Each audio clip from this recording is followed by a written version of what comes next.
sont de retour pour se faire bouffer comme des vautours. Armin, Mikasa, Team Attack on Titan.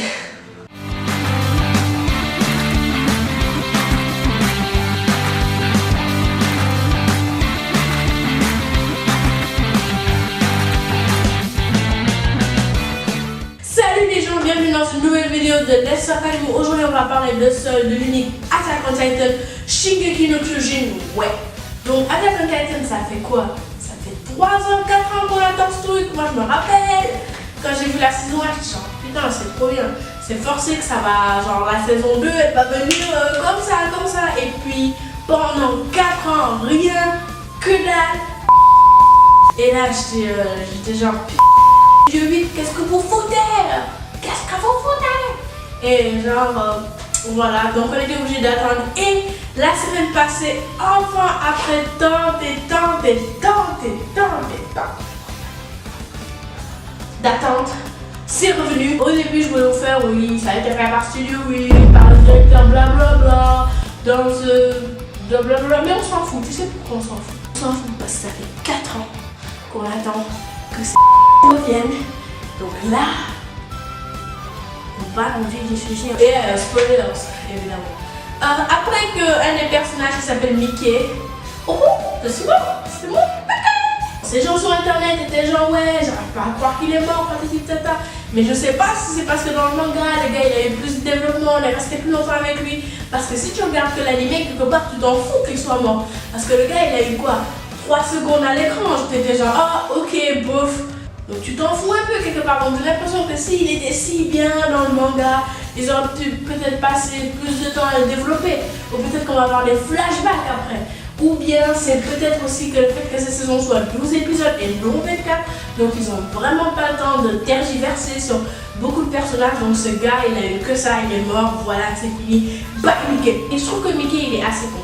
Parce que déjà quand il s'est fait attaquer, quand il a vu que l'anormal, le Beast Titan, a alors donné le coup de pied de la mort qui lui a fait cheval, qui lui a foncé dessus. D'ailleurs, quelle précision ce mec qui se... Je sais pas comment il a calculé l'angle du tir avec le cheval qui lui fonce dessus. Mais bon, on s'en fout. Le gars il tire dessus, le mec Mickey il est en short. D'ailleurs, moi aussi j'étais en short, il y a un titan qui est en train de parler. Et c'est genre, il a découvert, il crée des phrases complexes et tout. Il lui demande c'est quoi le propulseur et tout ça. Après toute cette altercation, déjà j'étais genre mind blown, comment ça se fait qu'il y a un titan qui parle.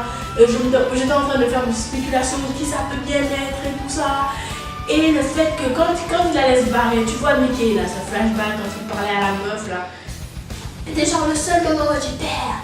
C'est quand tu arrêtes de te battre. Et moi j'étais genre non putain, ferme ta gueule. T'as aucune chance, t'as pas de propulsion, t'as pas de cheval, t'as que chi.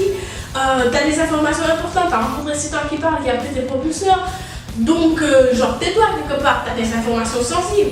Ferme ta gueule, laisse le gars partir et on va donner ton rapport. Mais là, il est genre, non, je suis Mickey, je vais pas me battre. Donc, il fonce vers le gars et là, le titan abnormal était genre, ah ouais, j'ai oublié les autres titans là, bouffez-le. Et genre, il se fait bouffer, il se fait tuer de façon horrible.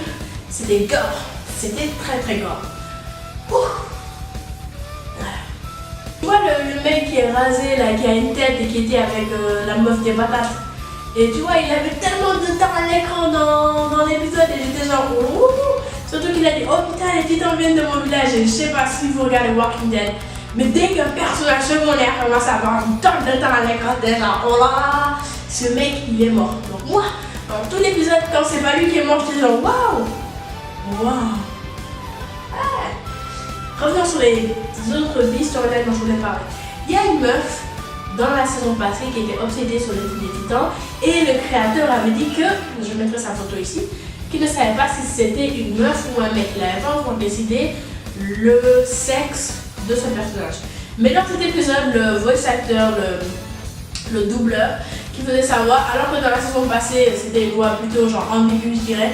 Dans cette saison, cette voix est vraiment masculine, donc j'ai l'impression que le créateur a fait un choix et que maintenant c'est un mec, mais ce n'est qu'une de mes spéculations. On a aussi découvert que les murs étaient faits de titans. Oh my god! Et en plus, les murs, ils les ont pas construits, ils les ont trouvés. Donc c'est quoi ce truc? Donc moi, j'ai une théorie. Il y a 2 possibilités d'après moi. Okay. D'abord, je pense que les titans sont une création de l'être humain 100%. Déjà, c'est bizarre qu'ils bouffent pas les autres animaux. Genre, c'est normalement un prédateur, genre la bouffe, c'est de la bouffe pour lui. Les titans, ils bouffent que les humains quelque part. Les titans, ils n'ont même pas besoin de bouffer des humains pour survivre. Donc, est-ce que c'est un culte qui les a créés pour contrôler le surplus de personnes sur Terre, le contrôle de leur population? Est-ce que non, c'est des scientifiques qui les ont créés? Je sais pas, je pense que le père de Eren fait partie d'un culte bizarre, chelou, qui a fait ça parce que c'est lui qui a injecté le truc qui fait que Eren se transforme en titan. On sait toujours pas ce qu'il y a dans ce putain de sous-sol. Tant de questions pour un seul épisode, enfin bref. Dites-moi ce que vous avez pensé de l'épisode dans les commentaires. Merci d'avoir regardé, c'était l'Histoire Kalimou. Bye.